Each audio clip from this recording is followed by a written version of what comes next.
Mateus capítulo 15, a gente vai ler a partir do versículo 1.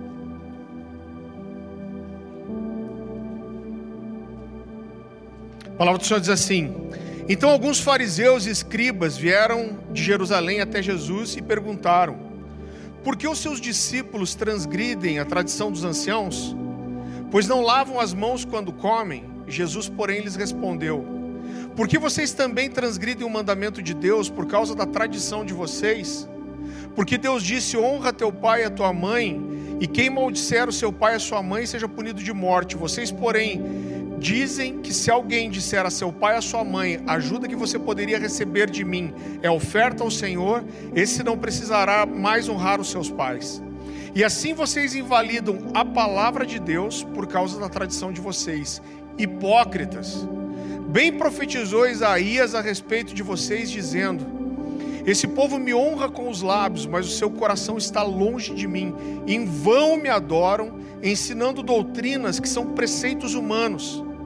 E convocando a multidão, Jesus disse: Escutem e entendam, o que contamina a pessoa não é o que entra pela boca, mas o que sai da boca. Isso sim é o que contamina a pessoa. Queridos, a primeira coisa que Jesus está denunciando aqui é que havia uma troca sendo feita. Ele fala que há uma troca, as coisas que realmente eram de Deus, as coisas que realmente eram santas, aquilo que realmente era mandamento, aquilo que realmente era verdade, estava sendo trocado por regras humanas ou tradições de homens. Se a gente voltar um pouco o texto, a gente vai ver que essa é a primeira vez que Jesus é mais duro com os fariseus, chamando eles de hipócritas mesmo. E o motivo da indignação de Jesus é porque Jesus denuncia aqui aquilo que exatamente se tornaria a marca dos religiosos e dos fariseus, que era a incoerência em relação àquilo que era falado, declarado e aquilo que estava de verdade no coração. Então o que Jesus está falando é que esses homens, apesar de terem uma aparência de piedade, apesar de terem uma aparência de santidade, apesar de terem uma aparência de devoção, uma aparência de verdade, nenhuma dessas coisas era, na verdade, condizente com a realidade interna. O que Jesus está denunciando é que aquilo que se via por fora não era condizente com a verdade do coração. Como o marido que dá flores para a esposa toda semana, mas tem uma amante. O que Jesus está ensinando é que quando não há um conhecimento verdadeiro de Deus, mas apenas da tradição, você pode até cumprir regras, você pode até ser religioso, você pode até ter uma obediência ritual, mas apesar disso ser sim um tipo de obediência, isso nunca vai ser recebido por Deus como uma manifestação de adoração. Então é por isso que Jesus inicia a conversa falando sobre lavar as mãos e sobre honrar o pai e a mãe, mas rapidamente ele direciona a conversa para a falta de compreensão em relação à verdadeira adoração. Uma coisa que eu quero mostrar para você é que o que Jesus está denunciando não é necessariamente o mal do ritual. O ritual não é mal em si. A gente se engana se o simples fato da gente ter alguns rituais, isso seja um mal em si mesmo. Quando a Bíblia fala em Mateus 6,6, entra no teu quarto, fecha a tua porta, fala com o teu pai em secreto, o teu pai que te vê em secreto te responderá. Quando nós repetimos isso vez após vez, isso se torna um ritual. Então o problema não está exatamente no ritual. A gente vinha aqui semanalmente prestar o nosso culto ao Senhor, isso é um ritual. Você, toda vez que você cultua a Deus, você ofertar, honrar o Senhor com seus bens, isso fala de um ritual. Levantar as mãos toda vez que você adora, se prostrar, isso faz parte de um ritual de devoção e de um ritual de culto. Então, na verdade, o problema ele não está no ritual, mas essas coisas só têm valor se isso expressar uma verdade que está no coração. Então, o que Jesus, mais uma vez, o que Jesus está denunciando é a incoerência entre aquilo que era visto fora e a realidade interna. Agora, existem, queridos, rituais, que é aquilo que a gente chama de uma liturgia do coração. Então, quando nós temos uma vida devocional secreta, constante, quando nós mantemos os nossos olhos puros, quando a gente mantém sempre uma atitude perdoadora, quando nós procuramos sempre ter diante de Deus um coração quebrantado, e nós temos isso como hábito, como constância, isso é um ritual e é uma liturgia que muitas vezes os homens não vê, mas Deus vê. Escondido dos homens, mas explícito para Deus. E o que Jesus está ensinando aqui é que a liturgia do coração, ela precisa estar alinhada com a liturgia interna para que isso realmente agrade a Deus. Quando Jesus fala com os fariseus, ele está na verdade citando um texto de Isaías, Isaías 29:13, que diz assim: o Senhor disse: visto que esse povo se aproxima de mim, com a sua boca e com seus lábios me honra, mas o seu coração está longe de mim, e o seu temor para comigo consiste em mandamentos de homens, que maquinalmente aprendeu.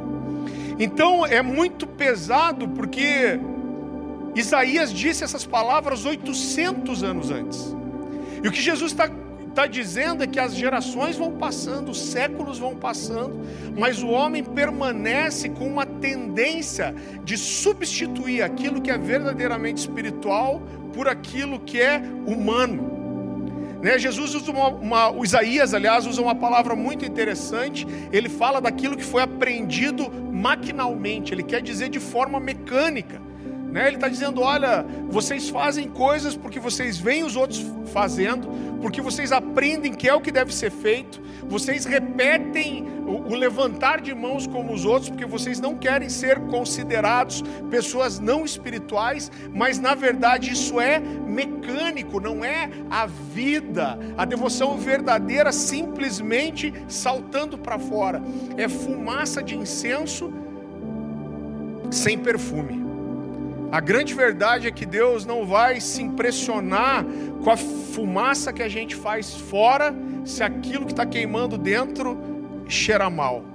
Então a verdadeira devoção, a verdadeira adoração, o verdadeiro temor havia sido substituído por uma forma mecânica de expressar uma inverdade. Então Jesus vai dizer: bem profetizou Isaías a vosso respeito, esse povo me honra com os lábios, mas o seu coração está longe de mim, e em vão me adoram. Jesus está dizendo: a loucura de vocês era a mesma loucura dos dias de Isaías. Se a gente for para o dicionário e a gente vê o que significa algo que é vão, Jesus fala: a adoração de vocês é vã.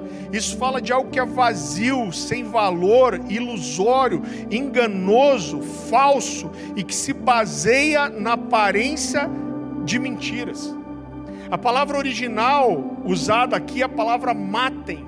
E é muito interessante, porque quando você vai num dicionário de hebraico, de grego, essa palavra fala de vários aspectos diferentes do nada, ou daquilo que é enganoso. E no Antigo Testamento, principalmente, essa palavra vai ser usada normalmente quando é falada da rejeição dos homens às exigências de Deus a respeito deles. Então, essa falsa adoração, ela demonstra, na verdade, uma rejeição daquilo que é verdadeiro. Então, olha como isso é pesado. Jesus está dizendo que aqueles homens não só apresentavam uma adoração que era mecânica, que foi aprendida como uma cópia de algo que é verdadeiro, mas que ela era falsa, vazia, enganosa. E o que Jesus está dizendo é: a adoração que vocês oferecem demonstra a falta de revelação e a resistência que vocês têm àquilo que Deus deseja de vocês. Queridos, é muito interessante, porque quando a gente começa a falar sobre essas coisas, eu acredito que a tendência que a gente tem é de olhar para isso e falar: cara, a minha adoração não é falsa, eu não sou religioso, a minha adoração não é vã. Mas é impressionante como, de uma forma muito fácil, a gente vai substituindo as coisas que são reais por conceitos que são humanos, e a gente não percebe isso, e a gente acaba muitas vezes fazendo essa troca daquilo que é genuíno pelo que é falso. Então, eu quero mostrar uma coisa para você que acontece com muita frequência, tão sutil. Você provavelmente já ouviu alguém dizendo que a adoração prepara o coração das pessoas para a mensagem. Você já ouviu isso? Isso é uma coisa muito comum de dizer. Não, nós precisamos adorar, porque a adoração prepara, quebranta, prepara o solo, prepara o coração das pessoas para ouvir a palavra. Então a gente entende dentro disso que a palavra, a pregação, é a parte mais importante do culto. Faz tanto tempo que eu viajo ministrando. O pessoal tem alguém fazendo barulho, ou com uma garrafa, ou com um copo. Eu queria só pedir uma ajuda, porque isso vai vazar tudo no microfone. Me deem uma ajuda, por favor. Né? Talvez em outro momento a gente não se importasse, mas eu preciso de uma ajuda de vocês. Então faz tanto tempo que eu viajo ministrando, e é muito comum eu chegar em alguma igreja e alguém dizer assim: pastor, eu já pedi para o pessoal da adoração tocar 2 ou 3 músicas só, porque a gente quer aproveitar você aqui, nós queremos receber a palavra. Eu sei que isso não é por mal, e existe uma boa intenção por trás disso. Agora eu quero mostrar para você, é claro que eu não estou minimizando a importância da pregação, esse inclusive é o meu chamado, eu cantando, como dizia um amigo meu, dá até dó de Jesus. O meu chamado é ensinar a palavra de Deus, então eu não estou menosprezando a palavra, mas o que eu quero mostrar para você é que a gente está mudando algumas coisas de lugar, e às vezes nós temos algumas coisas que parecem espirituais, mas na verdade não passam de regras humanas e de distorções. Eu digo para vocês sem medo, se a gente tiver um culto aqui de domingo, aonde a adoração se estende, e se estende, e de repente, por algum motivo, como já aconteceu, a gente não tem ministração de palavra, eu garanto para você que um monte de gente vai sair frustrada, um monte de gente vai sair ofendida, vão falar mal da gente, vão dizer que a gente não dá valor à palavra. E eu não estou falando isso para dizer que a gente vai ter culto aqui, a gente não vai pregar, né, que eu vou substituir uma coisa pela outra. Não se preocupe, não é isso. Eu também não estou dizendo que a gente deve fazer um culto de domingo e não ter pregação só para a gente ser os diferentões. Mas se a gente tiver um culto aqui onde tenha só adoração e não tenha ministração da palavra, muitas pessoas vão sair ofendidas. E dentro disso eu não tenho medo de dizer para você que essa ofensa não passa de regras e tradições de homens. O fato de você não estar aberto a prestar um culto onde não tem uma ministração de palavra, isso mostra o quanto a gente tirou as coisas de lugar. Queridos, vamos entender o que é culto. A primeira coisa que a gente precisa fazer é ir para um dicionário e tentar entender o que é culto. Eu amo ir para o dicionário. Eu costumo dizer que o dicionário ministra mais do que muitos pastores aí. Então, segundo o dicionário Hawais, culto significa reverência a uma divindade, veneração, paixão intensa por alguém ou por algo. Então a gente precisa entender que quando nós falamos de culto, nós não saímos da nossa casa para assistir um culto, nós não saímos de casa para estar num culto, mas nós devemos sair de casa para prestar coletivamente o nosso culto a Deus. A gente precisa entender, e eu não estou dizendo que é errado você vir para cá na expectativa de receber uma palavra, de ser ministrado, de ser tocado, de ter comunhão com os irmãos. Você deve continuar tendo essa expectativa, mas a gente precisa entender que na sua essência, cultuar fala de entregar algo e não de receber alguma coisa. Então, se você sai da sua casa para cultuar, você deveria em primeiro lugar estar saindo para entregar algo para alguém que é o motivo do seu culto. Você está me entendendo? Agora, a gente entende, querido, que dentro do nosso ministério, dentro do nosso sacerdócio, existem 3 níveis de ministração. O primeiro nível de ministração, e o mais importante, o que torna todas as outras coisas possíveis, é ministrar ao Senhor. Esse é o nível mais excelente, o primeiro de todos. Até porque se a gente não faz esse, os outros perdem o valor. Em segundo lugar, é ministrar aos santos. Às vezes as pessoas colocam o evangelismo antes aqui, mas quando a gente vai olhar para o Novo Testamento, a gente vai ver que a igreja era sempre priorizada. Então, Paulo vai falar para Timóteo sobre primeiro os domésticos da fé, primeiro os de casa.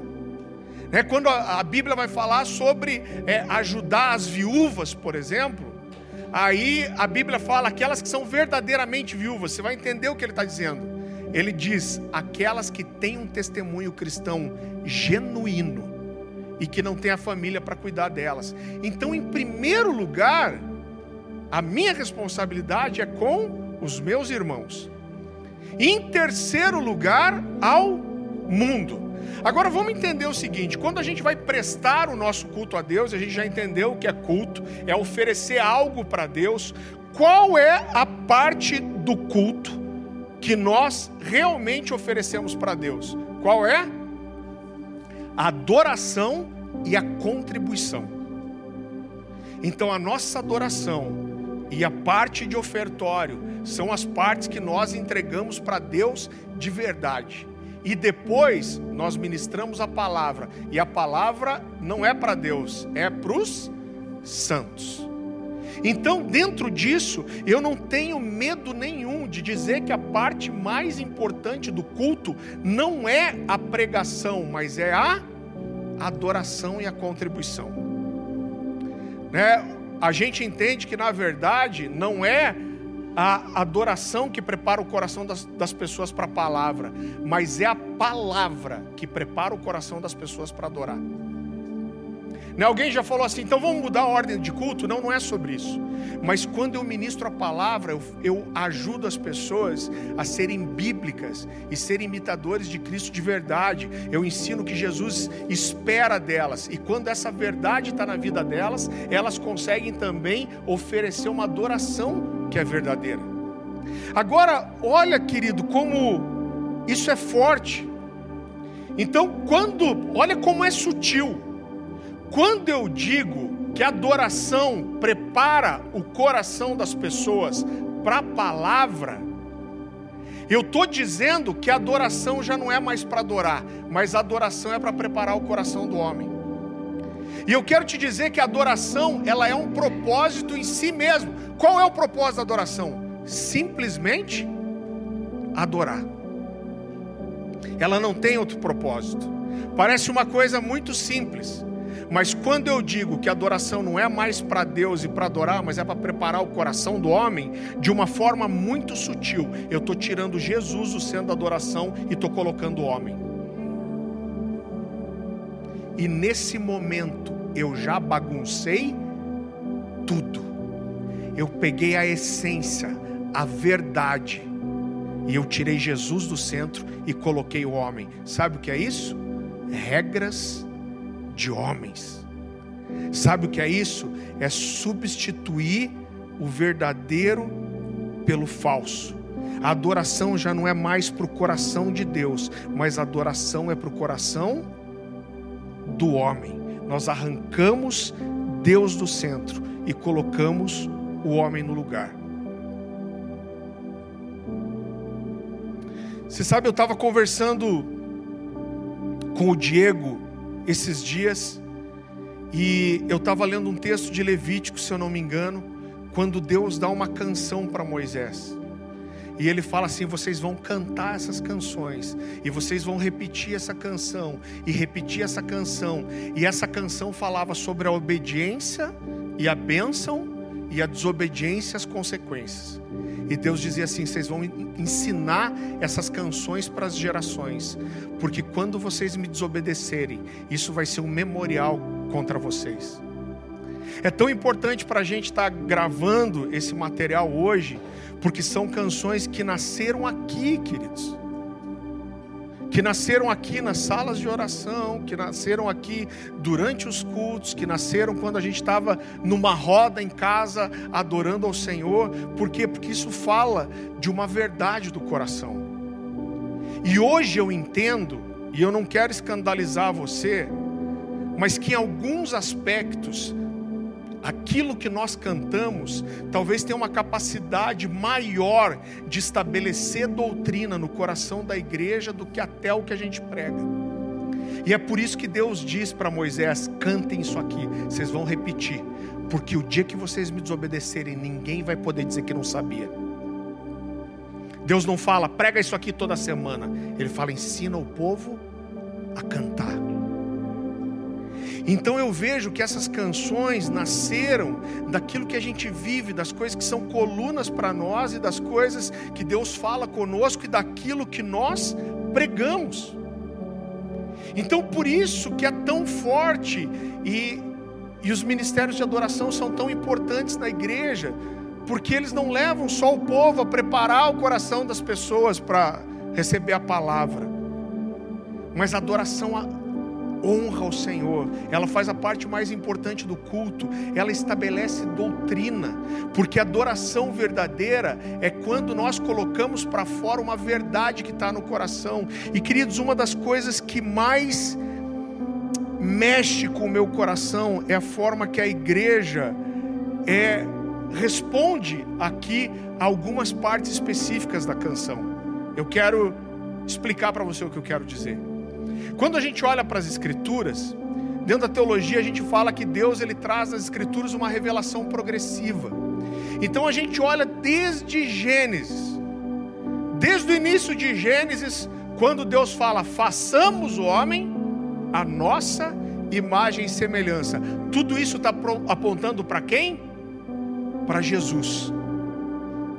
Então a Bíblia traz uma revelação progressiva, aonde o ápice da revelação é Jesus. Quando a gente vai aprender sobre homilética, sobre a pregação, a gente vai aprender a mesma coisa, que a pregação, o ensino da doutrina, ele tem uma construção, e o ápice disso é quando você vem construindo e você traz uma revelação e uma verdade bíblica e você leva as pessoas a tomarem uma decisão. Esse é o ápice, a construção da doutrina, até onde você leva um ensinamento, uma revelação que leva a uma resposta. E eu quero que você entenda que as canções não são diferentes. Quando a gente canta uma canção, e tem coisa que é cantada na igreja que não deveria ser cantada, porque elas falam do homem, mas quando a gente traz uma canção de adoração, nós vamos exaltando algum aspecto de Deus, nós vamos exaltando alguma verdade das Escrituras, e nós vamos construindo isso até chegar o ápice que traz um entendimento ou a complementação de uma declaração de amor. E normalmente isso acontece quando? No refrão da música. Então por isso a gente precisa ter essa liberdade de entender que o refrão da música não é a sua parte mais bonitinha da música ou a parte mais fácil de cantar, mas o refrão fala do complemento de uma revelação, ou do complemento de uma expressão de amor, o complemento de uma declaração de adoração. Você entende isso? E uma das coisas que mais mexem com o meu coração é perceber como a igreja às vezes pega fogo aqui no refrão da música. Por quê? Porque a parte que a gente decora fácil? Não. Porque eu entendi o que eu estou construindo cantando. E quando eu chego no refrão, essa verdade sobre Jesus, ela está explodindo no meu coração. E eu coloco isso para fora, com todo o meu coração, com toda a minha força, com todo o meu entendimento.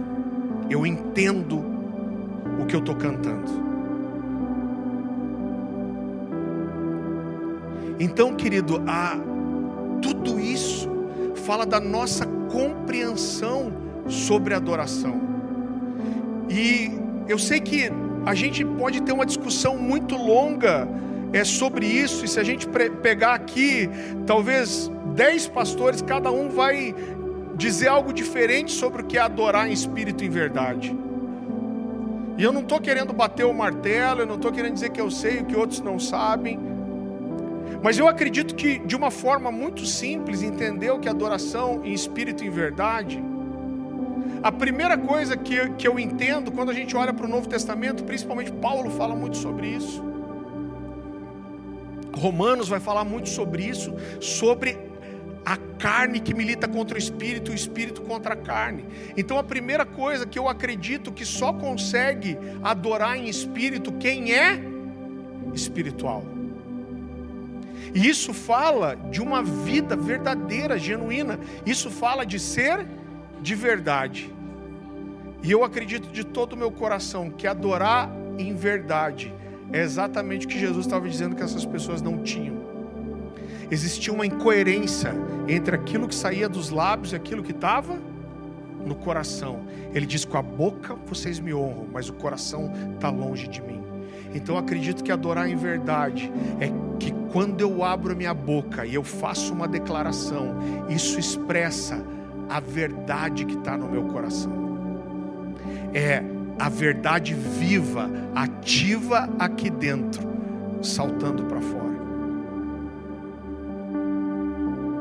Então quando a gente fala do som de uma casa, e a gente quer registrar isso aqui, porque a gente quer ter zelo pelo que Deus tem nos dado, mas na nossa reunião ali, antes de vir para cá, o pessoal não se preocupa com a gravação, não é isso.